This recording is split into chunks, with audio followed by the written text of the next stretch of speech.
금을 비유로 깨닫는 천국이에요. 한번 같이 해보십시다. 시작.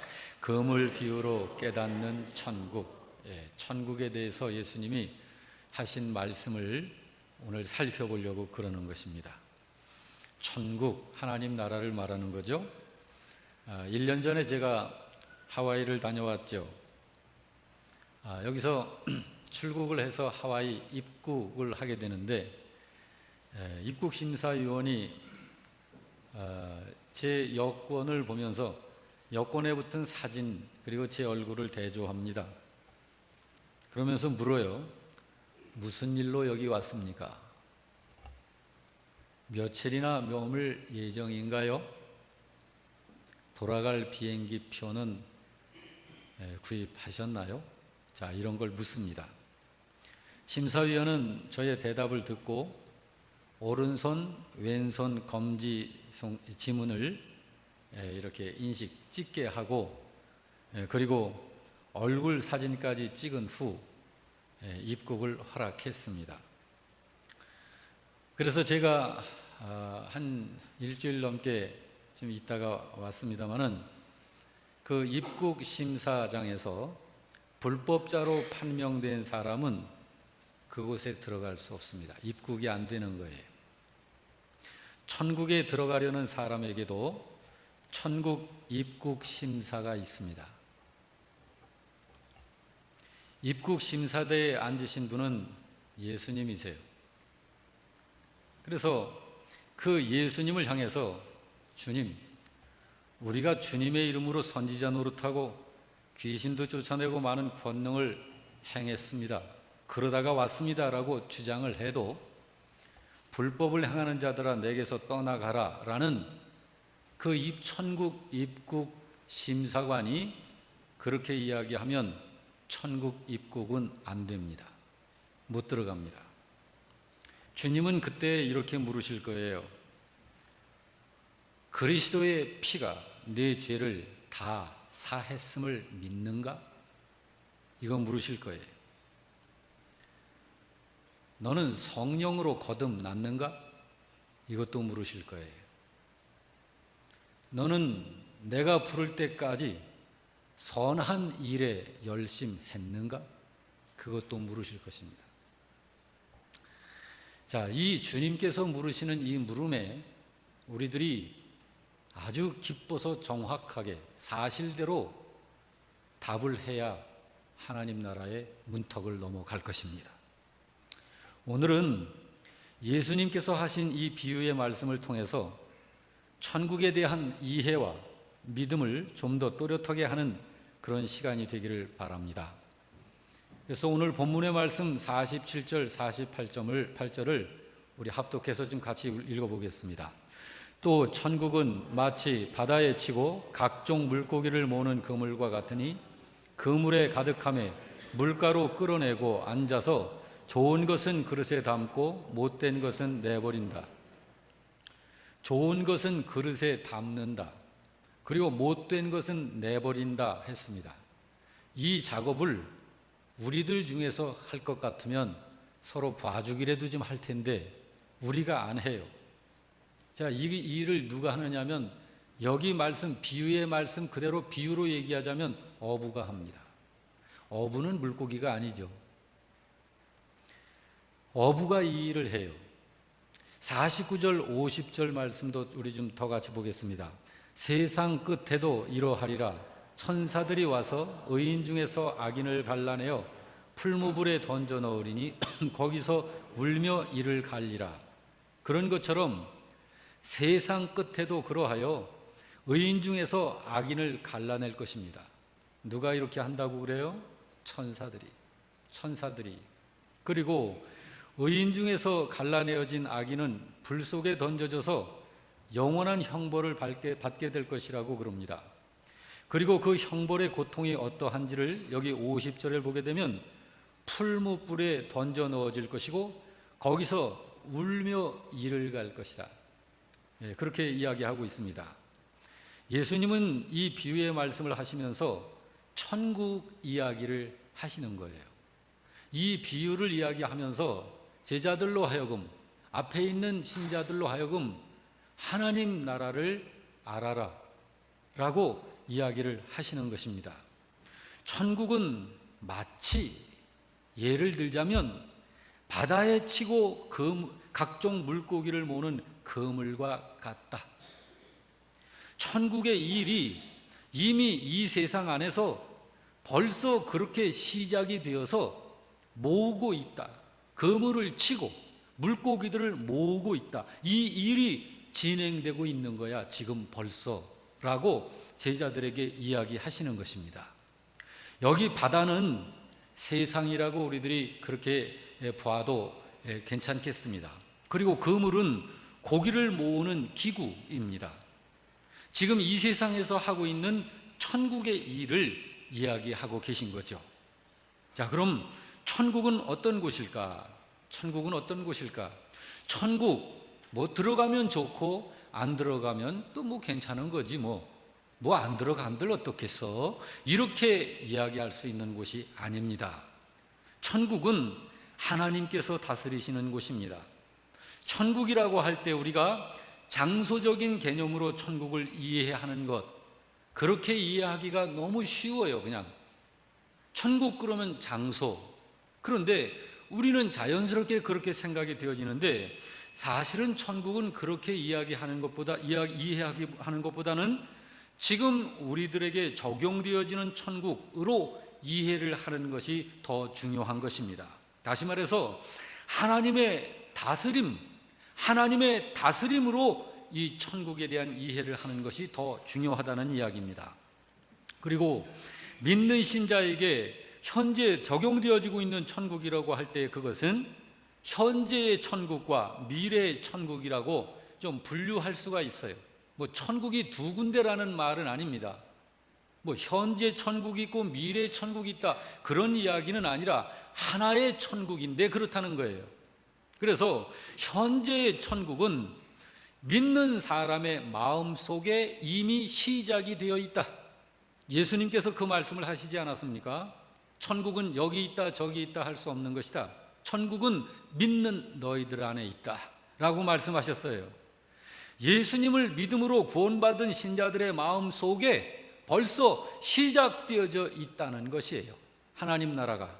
그리고 미래의 천국이라고 하는 것은 지금 신자들 마음속에서 시작이 되어 있어서 그것이 조금씩 성장하고 그래서 앞으로 완성되어질 천국을 미래의 천국이라고 논리상 이해를 돕기 위해서 그렇게 설명할 수 있는 것입니다.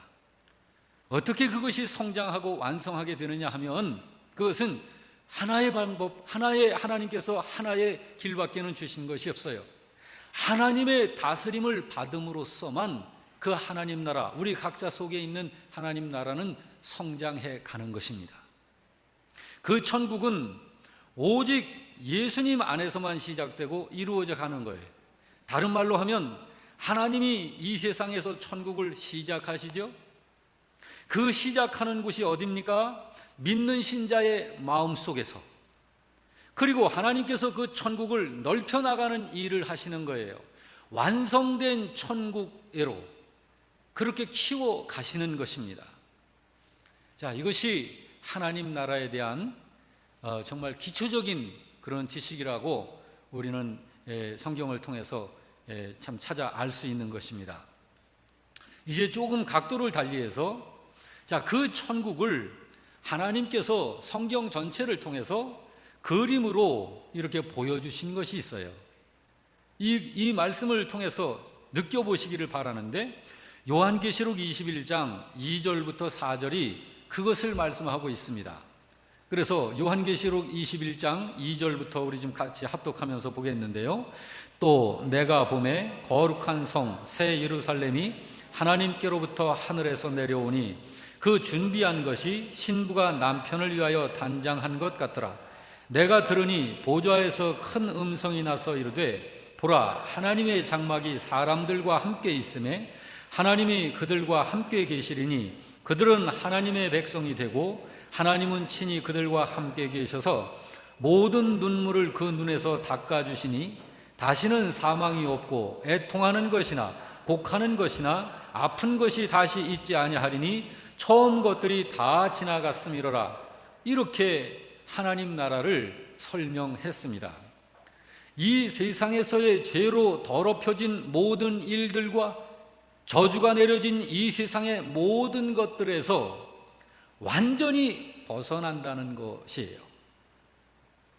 그래서 이 세상으로부터의 완전한 해방이 이루어지고 죄의 삭과 그 그림자들이 전혀 없는 신령한 삶을 살게 되는 세계가 하나님 나라다라고 말씀을 하는 것입니다.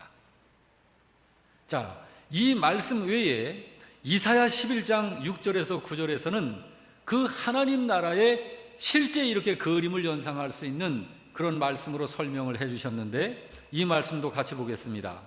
그때에 이리가 어린 양과 함께 살며 표범이 어린 염소와 함께 누우며 송아지와 어린 사자와 살찐 짐승이 함께 있어 어린아이에게 끌리며 암소와 곰이 함께 먹으며 그것들의 새끼가 함께 엎드리며 사자가 소처럼 풀을 먹을 것이며 젖 먹는 아이가 독사의 구멍에서 장난하며 젖된 어린아이가 독사의 굴에 손을 넣을 것이라. 내 거룩한 산 모든 곳에서 해됨도 없고 상함도 없을 것이니 이는 물이 바다를 덮음같이 여호와를 아는 지식이 세상에 충만할 것임이라 라고 이렇게 말씀을 해서 설명을 하고 있습니다. 하나님 나라는 그렇게 우리가 아직 그 하나님 나라를 이제 우리 속에 그 하나님 나라가 본질적으로 시작이 됐습니다마는 그 하나님 나라 그것을 누림에 있어서는 그 실제적인 것들에 대해서는 아직 우리는 이렇게밖에는 알 수 없습니다. 그래서 이러한 곳이라고 주님께서 하나님 나라를 이야기를 하시면서 이 천국이 어떻게 완성이 되어져 갈 것인가 라고 하는 것을 알려주신 거예요. 그래서 오늘 예수님이 48절에 그물에 가득함에 물가로 끌어내고 앉아서 좋은 것은 그릇에 담고 못된 것은 내버린다. 자, 그물을 당겨 물가로 대고 어부가 앉아서 못된 것은 추려내고 좋은 고기를 골라서 그릇에 담는다. 야, 그릇에 담는다라고 하는 것은 내 것으로 소유하여 내가 책임진다라고 하는 거예요. 자, 못된 것은 추려내버린다라고 하는 것은 그야말로 유기한다는 거예요. 아무 관계 없다라는 거예요. 죽음으로 그냥 버린다는 것이에요. 그러면서 49절에 세상 끝에도 이러하리라. 천사들이 와서 의인 중에서 악인을 갈라내어 풀무불에 던져 넣으리니 거기서 울며 이를 갈미 있으리라. 이렇게 말씀을 했습니다. 성경 다른 곳을 보면 주님의 비유를 통해서 이 두 가지 부류의 사람들을 이야기하고 있어요. 양과 염소로 이야기하고 있고 착하고 충성된 종, 악하고 게으른 종, 슬기로운 다섯 처녀, 미련한 다섯 처녀. 자, 그런데 분명히 이 양과 염소도 그렇고 착하고 충성된 종, 그렇지 않은 종, 슬기로운 처녀, 미련한 처녀가 다 한 장소에서 한 울타리 안에서 존재했다는 것이에요.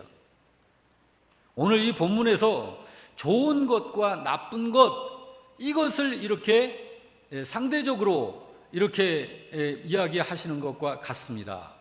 좋은 것은 말 그대로 의인을 말합니다. 나쁜 것은 악인이라고 성경은 구별을 해놓았습니다.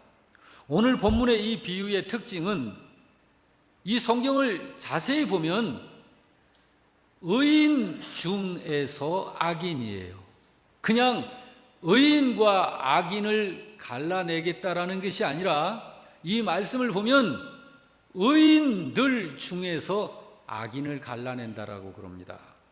여러분, 이 말씀에서 우리는 참 중요한 것을 우리가 봐야 합니다. 여러분, 아예 믿음을 갖지 않은 세상 사람들은 이미 심판을 받은 것이다 라고 성경은 말씀합니다. 그런데 여기서 의인 중에서 악인이라 했을 때는 이것은 교회 안을 이야기하는 거예요. 교회 안을. 이 말씀을 우리가 새겨 듣기를 간절히 바라고, 오늘 비유의 말씀은 알곡과 가라지 비유의 말씀과 매우 흡사합니다. 예수님이 이렇게 말씀하셨죠. 가라지는 원수가 뿌렸구나 라고 말합니다. 분명히 알곡과 가라지가 한 울타리 안에 있어요. 그런데 분명히 다른 것이에요. 알곡이 있고 가라지가 있습니다. 분명히 다른 것이에요. 그러니까 그 가운데서 구별할 것을 말하는 거예요. 오늘 본문의 이 비유의 말씀에서 바다는 우리가 살고 있는 이 세상을 상징한다고 봐도 틀리지 않다라고 말씀을 했고, 그물은 하나님의 교회들을 의미한다. 그물 안에 들어있는 고기들은 인생들을 말한다라고 봐도, 그래서 우리의 믿음의 깨달음을 갖고 적용을 해도 좋습니다. 그런데 그물 안에는 가려내야 할 고기들이 있다는 이야기를 하시는 거예요. 좋은 고기와 나쁜 고기들이 섞여 있다. 내버려야 할 고기와 그릇에 담아야 할 고기들이 섞여 있다는 거예요. 여러분, 이 말씀에서 우리가 깨달아야 합니다. 어부가 그물을 던져 고기를 잡을 때에는 좋은 고기만 그물 안에 들어올 것이다라고 기대하지 않습니다. 어부가 그물을 칠 때에는 온갖 고기들이 다 잡힐 것이다. 그런데 나중에 거기서 나는 분명히 선별할 것이다.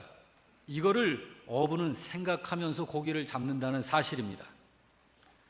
좋은 고기와 좋지 않은 고기, 거두어들일 고기와 버릴 고기들을 함께 거두는 거예요.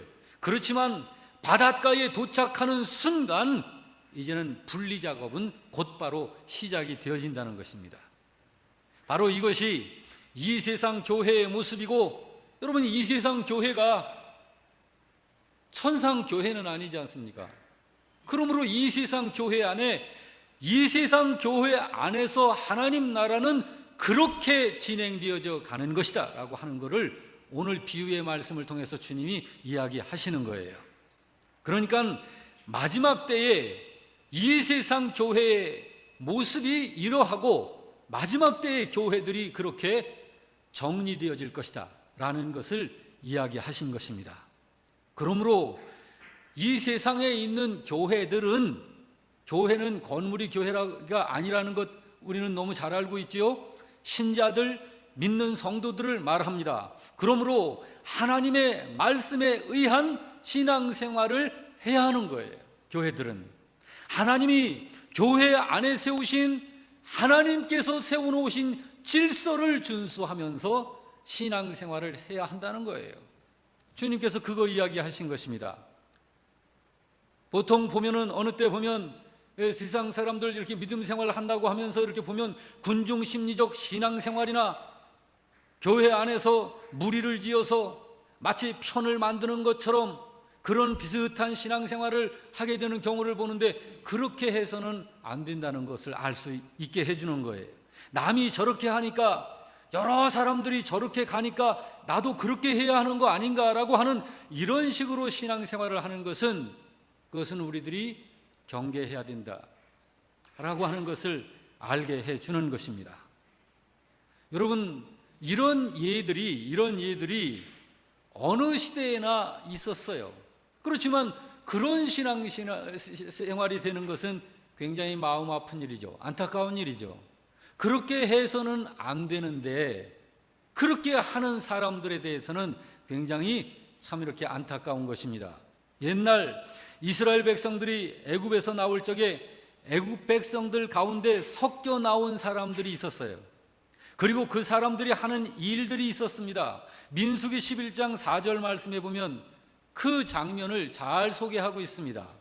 그들 중에 섞여 사는 다른 인종들이 탐욕을 품음에, 여기 탐욕을 품는다라고 하는 것은 온갖 정욕적인 것들에 의해서 이런저런 일들을 하고 원망을 하매, 그런 뜻이에요. 그러니까 이스라엘 자손들도 라고 점점점점 제가 그렇게 했습니다. 그 다음에 이스라엘 자손들도 어떻게 했다는 거예요? 이런 것이 하나님의 교회에서는 없어야 될 일이라는 거예요. 이런 것이 이스라엘 안에는 애굽에서 나올 적에 이렇게 같이 섞여 나온 사람들, 그런데 그 사람들에게서 불평이 나오고 짜증이 나오고 원망이 나오는 거예요. 이방인들이 이스라엘이 나올 적에, 예를 들자면 애굽 사람들이 이스라엘이 나올 적에 같이 나온 사람들이 있었다고 하십시다. 그러면 자, 이제 애굽에서 탈출해 나와서 홍해 바다 앞에 섰습니다. 두려운 거예요. 이거 어떡하나? 그런데 기적적으로 하나님께서 바다를 가르시어 건너 이 광야로 들어왔습니다. 야, 정말 대단하다라는 감정을 갖고 있는데, 그것도 하루 이틀이지. 하루 이틀 지나니까 햇볕은 따갑지, 광야에 볼 것은 없지, 정말 언제까지 걸어서 어디로 가야 되는지 방향도 감각도 모르겠지, 목은 마르지,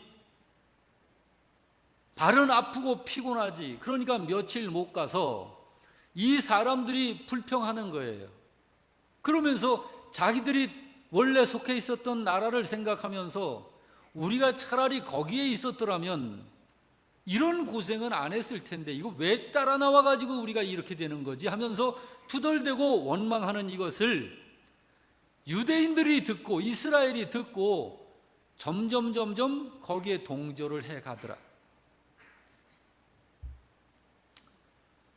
여러분, 참 믿음이라고 하는 것은 믿음이 아니면 그 길을 갈 수 없는 것이 생명길입니다. 믿음으로가 아니면 그 길을 갈 수 없는 것이 생명길이에요. 믿음으로 가는 것이 무엇인가요? 하나님께서 말씀하신 대로 따라가는 것이, 믿고 따라가는 것이 믿음으로 가는 길이죠. 롯에게 하나님께서 말씀하시기를 저 소알성으로 얼른 도망가라. 그런데 가면서 뒤를 돌아다보지 말아라. 그러면 하나님께서 일러주신 대로 그 소알성을 향해서 부지런히 가면 되는 거예요. 주님께서 말씀하신 대로. 그러니까 뒤에서 이상한 소리가 들리는 거예요. 뭐 천둥 소리 같은 것도 들리고, 이 지진이 나는 것 같은 소리도 들리고, 그동안 뭐 들어보지 못했었던 그런 소리 같은 것들이 뒤에서 그냥 굉장하게 들리는데, 이거 돌아보지 말라고 했으니 돌아보지 말고 가는 거예요. 그게 믿음으로 가는 거예요. 주님이 말씀하셨는데 호기심이 나서 당최 견딜 수가 없으니까 돌아보면 그것은 믿음을 거역하고 죽는 길인 것입니다. 롯의 아내가 그렇게 하지 않았습니까? 바로 그것이에요. 우리들이 이 참 믿음으로 산다라고 하는 건 하나님이 우리들에게 주셔서 하나님께 받아가진 이 믿음을 가지고 하나님께서 일러주시고 지시하신 그 말씀을 묵묵히 따라가는 거예요. 그 길을 걸어가매 뒤에서 무슨 소리가 들려도 그런 것에 대해서는 아랑곳하지 않고 주님의 말씀만을 따라서 묵묵히 가는 것이 믿음으로 가는 것입니다. 여러분, 주님께서 가라지는 누가 뿌렸다고 그러던가요? 여기 보니까 마태복음 13장 28절에 마귀의 역사라고 그랬습니다. 한 울타리 안에 분명히 주님이 알곡을 뿌려놨는데 주인이 그 다음날 와서 보니까 가라지가 같이 솟아오르고 있는 거예요. 근데 이 주인이 그 사실을 압니다. 간밤에 마귀가 와서 가라지를 뿌려놨구나 라고 딱 이야기를 합니다.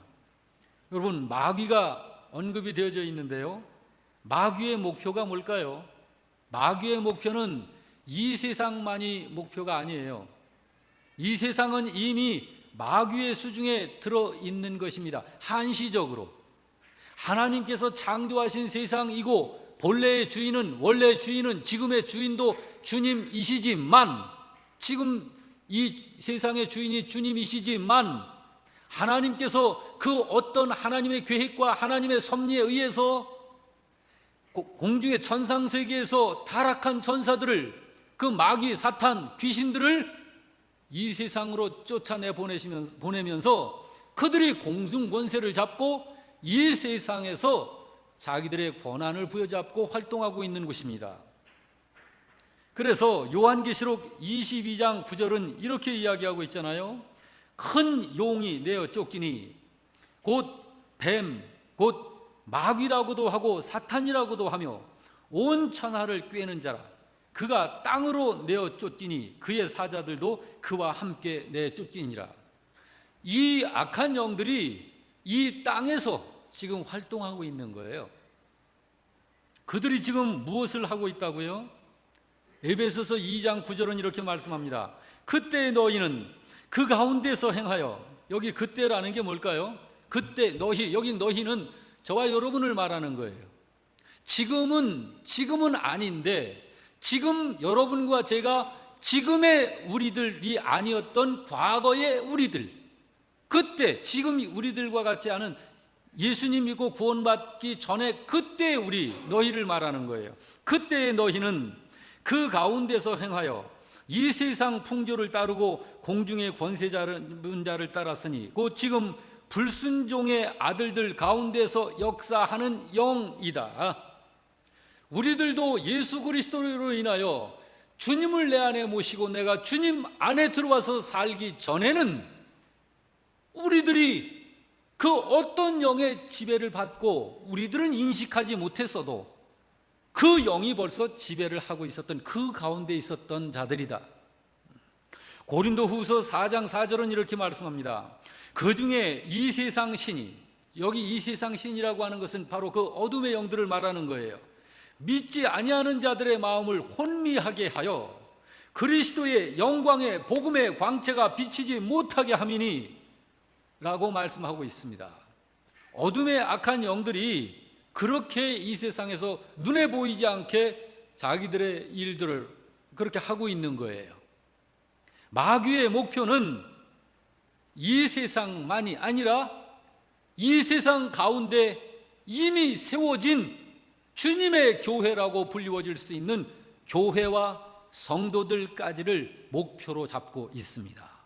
마귀는 하나님의 교회를 그래서 어지럽히고 하나님의 교회를 골치 아프게 하여 교회가 할 일을 회방하는 것이 마귀가 목표로 잡고 있는 일인 것이에요. 왜 그러냐면 교회 안에 하나님의 백성들이 움직이고 있기 때문에 그래요. 하나님의 백성들이 하나님의 뜻을 찾아 하나님의 뜻에 순종하고 하나님의 뜻을 이루어내려고 하는 힘을 규합을 해서 믿음으로 살려고 하는 이 엄청난 움직임이 교회 안에 있기 때문에 교회 안에서 교회를 통해서 하나님의 뜻을 이루어지지 못하도록 하려고 마귀는 그렇게 목표를 잡고 있는 것입니다. 여러분, 구원받은 성도들이, 구원받은 신자들이 삶을 배우는 곳이 어딘가요? 교회입니다. 교회를 통해서 하나님의 말씀의 지시와 지도를 받아가면서 하나님의 말씀을 깨달아가면서 내가 하나님께 속한 사람으로, 하나님께 택함 받은 사람으로서 이런 영적 신분을 가지고 이 세상을 한 생애를 살아갈 때 어떻게 살아가야 하나를 깨달아갈 수 있도록, 깨달을 수 있는 곳이, 깨닫도록 하시는 곳이 교회인 것입니다. 그러므로 교회를 통해서 하나님의 말씀을 설교하고 하나님의 말씀을 성경 공부하고 모여서 큐티도 하고 하나님의 말씀으로 양육되는, 영적으로 양육되는 이러한 일들을 교회에서 행하는 것입니다. 교회를 통해서 배우는 거예요. 나의 사사로운 개인적 생활은 내가 자유롭게 어딜 가든지 내가 어떻게 행동하고 어떤 생각을 하고 어떻게 결정을 하고 살아야 하지? 이것을 어디서 우리가 깨닫고 배웁니까? 우리들의 가정은 나의 사랑하는 아내와 그리고 내 사랑하는 자녀들, 이렇게 해서 형성된 우리들의 가정은 어떤 가정으로 이루어져 가고 이 가정의 모습이 어떻게 구성되고 이루어져 만들어져 가야 하지? 교회를 통해서 그러한 것들을 깨닫는 거예요. 사회생활을 어떻게 해야 하나? 예수님 믿고 예수님 의지해서 내가 올라가고 싶은 자리를 쟁취할 때까지 부르짖어 예수님을 찾고 예수님을 정말 빙자해서 그곳에 올라가는 것이 그것이 맞는가?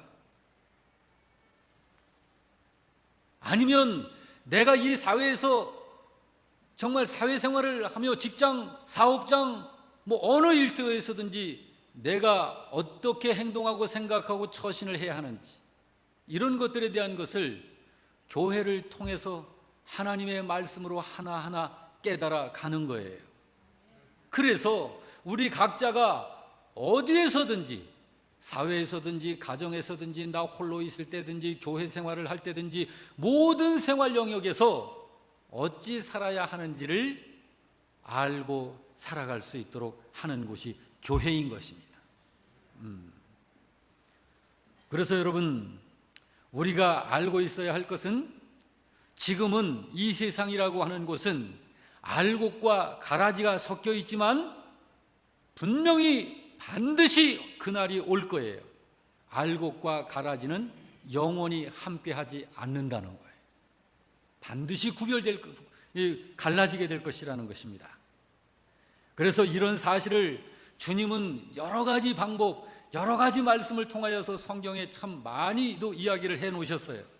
마태복음 7장 17절 18절 이하에 보면 이와 같이 좋은 나무마다 아름다운 열매를 맺고 못된 나무가 나쁜 열매를 맺는다. 좋은 나무가 나쁜 열매를 맺을 수 없고 못된 나무가 아름다운 열매를 맺을 수 없느니라. 이러므로 그들의 열매로 그들을 아는 것이다 라고 말씀을 하면서 이 세상 가운데서 진정 하나님의 백성, 진정 택함 받은 백성, 믿음이 이제 시작이 됐든지 평생을 믿었든지 그와 관계없이 진정한 하나님의 자녀, 정말 주님께 택함 받은 사람은 하나님의 성품에 의해서 매사를 범사를 생각하고 결정하고 행동을 하는 것입니다. 그런데 여러분, 그렇지 않은 자들이 있다는 거예요. 그것을 보고 이제는 영적으로 분별을 하면서 살으라는 거예요. 교회 안에 들어와 있는 알곡이 아닌 사람들도 얼마든지 있다고 그러지 않습니까? 이 세상이기 때문에. 그런데 그것을 우리들이 알질 못하고 거기에 휘둘리고 휘둘리고 그렇게 살지 말고 알고 살아라 그거예요. 나쁜 나무에서 100개의 열매를 맺었는데 그 중에 하나는 좋은 열매가 맺혀질 수 있습니까? 그렇지 않잖아요. 우리는 그걸 보고 아는 거예요. 그의 모든 행함의 근본이 무엇이냐? 그의 모든 결정의 근원이 무엇이냐? 무엇에 의한 것이냐? 성경에서는 이런 것들을 너무 명료하게 알려주고 있지 않습니까? 우리 교회 성도 여러분은 각자 자기 자신을 분명히 확인할 수 있기를 바랍니다. 참으로 나는 좋은 나무인가? 나쁜 나무인가? 그건 스스로 알 수 있습니다. 저는 여러분을 모를 수 있으나 나는 나를 알고 여러분 자신이 여러분을 알 수 있는 거예요. 좋은 나무인가 나쁜 나무인가? 만약에 좋은 나무인 것 같기는 한데 나한테 좀 못된 것이 좀 있네. 그렇다면 여러분 그것은 죄성입니다. 그러므로 그 부분을 주님 앞에서 하나님의 말씀으로 깨닫고 성령님께 매달리고 붙들어서 주님의 역사로 그런 것들이 변화되어지고 새 것으로 새 사람으로 바뀌어지도록 철저히 더욱더 믿음을 붙들고 주님을 바라봐야 한다는 것이에요.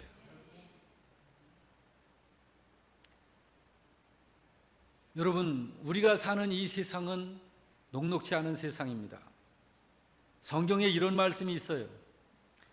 우리가 항상 정말 긴장한다 그러니까 여러분 좀 거부감이 있을 수 있는데요.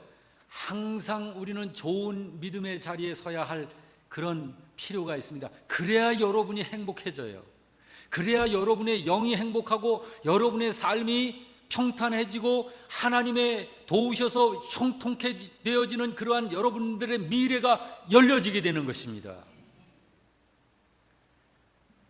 그러므로 각자 나의 믿음은 내가 잘 돌이켜보면서 항상 나를 좋은 믿음의 신자의 자리에 항상 나 자신을 세워가는 이러한 삶을 살아야 하는 것입니다. 에스겔 14장 14절은 이렇게 말씀합니다. 이 말씀을 같이 보겠습니다. 비록 노아, 다니엘, 욥 이 세 사람이 거기에 있을지라도 그들은 자기의 공의로 자기의 생명만 건지리라. 나 주 여호와의 말이니라. 이거 무슨 말입니까? 목사님, 우리 집안에서는요 정말 훌륭한 목사님, 굉장한 목사님이 계세요. 그분이 나의 형님이세요.